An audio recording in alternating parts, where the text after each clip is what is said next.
then the Thomas Melanson's acoustic guitar and his compelling melody, asking, no, demanding, hey brother, hey sister, liberate your mind. And 400 years, which recounted the struggles of our people through the candid recollection of our elders. As the Lord also, that's a shame I had to follow the Lord. He took probably about a third of the speech telling you about myself. But anyway, as the Lord mentioned, I did attend Shape Center's first school, Jafunza Shalini, when I was about 2.5 years old. So Shape Center, not the building, but its founders and its community are an integral part of who I am. I will admit, however, that since I became master of my own destiny, meaning that I had a say in where I was going to go, my physical presence at Shape has not been the same as when I was a young girl.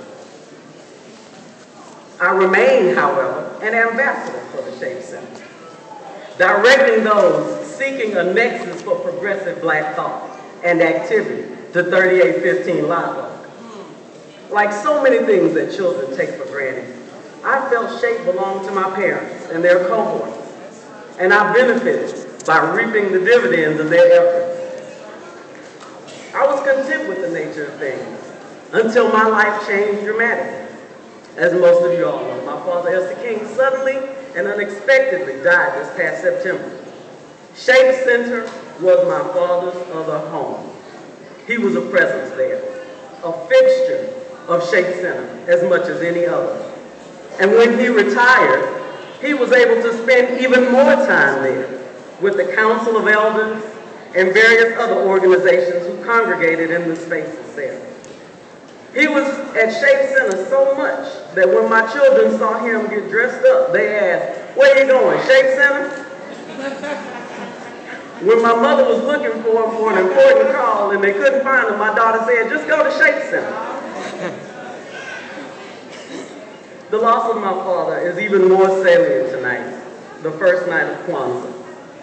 When I look out in the audience today, I can see him dressed in his African attire and taking pictures with his camera. He looked forward to the first night of Kwanzaa. It was like a homecoming for him, when all of the progressives, past and present, near and far, came back to this touchstone of cultural and political struggle here in Houston.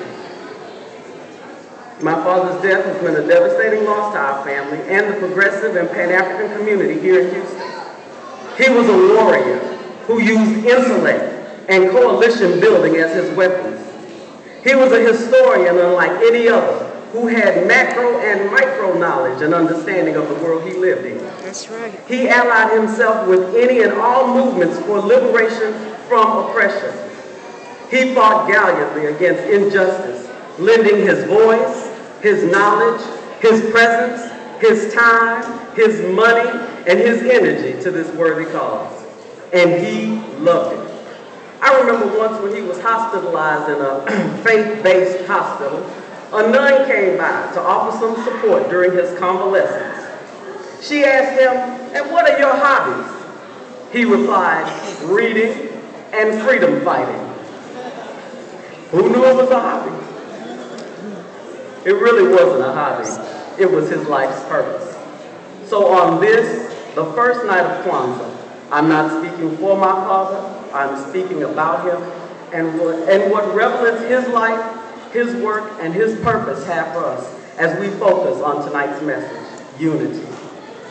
In 1966, when Dr. Maulana Karenga conceptualized an African-centered celebration, his purpose was not to imitate what existed some 3,000 to 4,000 miles away on the continent of Africa, but to provide a framework for some African-centered philosophies that could be of some use to black people in America.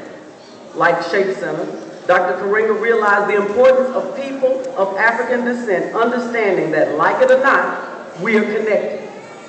If on the world stage Africa continues to be misunderstood, pillaged, and valued for its resources and not its people, then so are all people of African descent.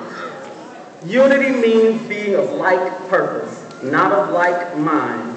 We don't all have to think alike, wear our hair in a certain way, or believe in where our souls rest in the afterlife.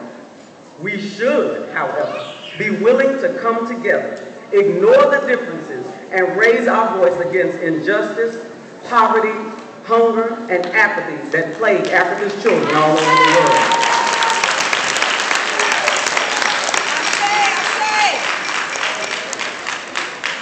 So on this first night of us celebrating ourselves, let's remember and rededicate ourselves to the spirit and our unity as a people. My father dedicated his life to this ideal. It's a goal that we should collectively strive for and know that once we achieve it in its perfect and truest sense, we will be what the Creator intended for us to be. Thank you.